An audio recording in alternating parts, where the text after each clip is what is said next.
Hello សួស្តីអ្នកនរគ្នាស្វាគមន៍មកកាន់វីដេអូដំបូងនៃ Channel របស់ខ្ញុំ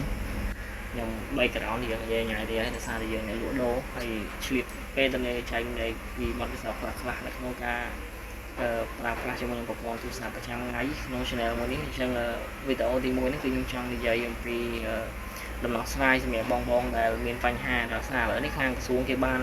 ប្រកាសថាឲ្យយើងទៀងទាត់ឈ្មោះអត្តសញ្ញាណប័ណ្ណយើងឲ្យត្រូវដើម្បីយើងឲ្យមានបញ្ហាទៅលើ app ធនាគារហោហាយហ្នឹងអញ្ចឹងក្នុងវីដេអូនេះខ្ញុំចង់ប្រាប់ខ្លីៗតាក់ទងជាមួយនឹងអ្នកប្រើជាមួយនឹងប្រព័ន្ធ Cell Card អញ្ចឹងតាក់ទងរបស់បងដែលប្រើជាមួយនឹងប្រព័ន្ធ Cell Card បងប្រចាំចំណាយពេលទៅក្រុមហ៊ុនទេក្នុងការទៀងទាត់ព័ត៌មានអញ្ចឹងជំរើសដែលសមប្រកបនោះគឺ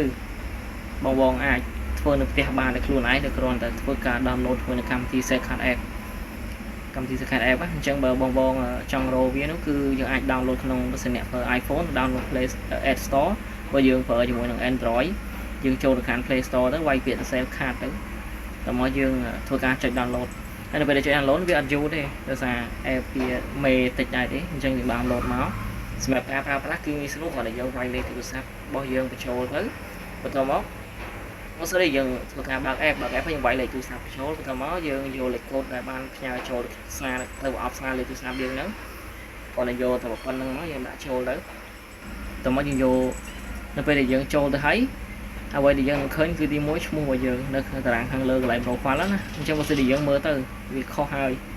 យើងអាចចុចលើ profile ហ្នឹងគេមានពាក្យឲ្យយើងកែប្រែអញ្ចឹងយើងធ្វើការចុចកែប្រែទៅហើយការចុចកែប្រែខ្ញុំបញ្ជាក់គឺពេលកែប្រែអត្តសញ្ញាណប័ណ្ណតម្រូវគឺអត្តសញ្ញាណប័ណ្ណគឺនៅមានសុពលភាពមានន័យថាឧទាហរណ៍ដែលយើងធ្វើអត្តសញ្ញាណប័ណ្ណយើងធ្វើឆ្នាំ2010អូខេឧទាហរណ៍ណា2010ខែ1ថ្ងៃ2010ចុះអញ្ចឹងផុតកំណត់ពេលគឺថ្ងៃទី1ខែ1 2020ហ្នឹងទៅ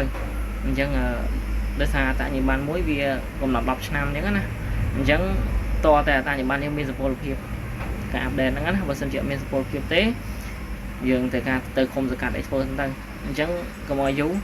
យើងចុចលើ profile ជួយកែប្រែមកយើងធ្វើការចុច scan មុខទៅ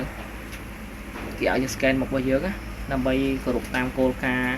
របស់ក្រសួងគឺយើងត្រូវ scan មុខអញ្ចឹងយើងធ្វើការ scan មុខដូចយើងបង្កើត app ធនាគារក៏ប៉ុន្តែវាអត់ពិបាកជាង app ធនាគារទេយើងគ្រាន់តែដាក់តម្រងមុខនឹងឲ្យចំមុខរបស់យើងទៅបន្ទាប់មកយើងធ្វើការព្រិចភ្នែកទៅមិនបាញ់កើមុខទេគ្រាន់តែព្រិចភ្នែកទៅ system វានឹងចាប់ហើយតទៅពីចាប់ដូចគេតម្រូវយើងថតអត្តសញ្ញាណប័ណ្ណអញ្ចឹងយើងធ្វើការថតអត្តសញ្ញាណប័ណ្ណជាតិខ្មែរយើងព័ត៌មានខាងមុខនៅច្បាស់ទៅអញ្ចឹងវានឹងធ្វើការអានព័ត៌មានហ្នឹងបើសិនជាមានការខុសឆ្គងមានការខុសឆ្គងកន្លែងឃុំសង្កាត់អីផ្សេងតិចតួចហ្នឹងគឺខាងក្រុមហ៊ុនគេមានឲ្យយើងកែនៅខាងក្រោមហ្នឹងយើងគាត់កែត្រូវនេះឈ្មោះខុសឈ្មោះភូមិអីស្រាក់អស់តិចតួចយើងកែតិចទៅដល់ពីការយើងចុចបញ្ជូនទៅលុះឈ្មោះរបស់យើងនឹងធ្វើការ update auto ដោយមិនបាច់ចាំអញ្ជើញទៅក្រុមហ៊ុនមកខាតពេលអង្គុយចាំទេអរគុណជម្រាបលាជួបគ្នានៅក្នុងវីដេអូទេបើសិននឹងនេះពេញចិត្តជាមួយនឹងវីដេអូក្នុង Channel របស់ខ្ញុំនេះអ្នកអាចធ្វើការចុច Subscribe បាន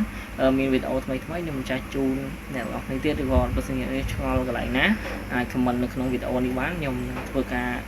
ចេញវីដេអូបកស្រាយប្រាប់អ្នកនរគ្នាឲ្យដឹងលម្អិតទាក់ទងជាមួយនឹងការប្រើប្រាស់ជាមួយនឹង SIM card ឬក៏ព័ត៌មានផ្សេងៗនឹងគ្នាឆ្ងល់អរគុណច្រើនជម្រាបលាជួបគ្នាក្នុងវីដេអូក្រោយទៀត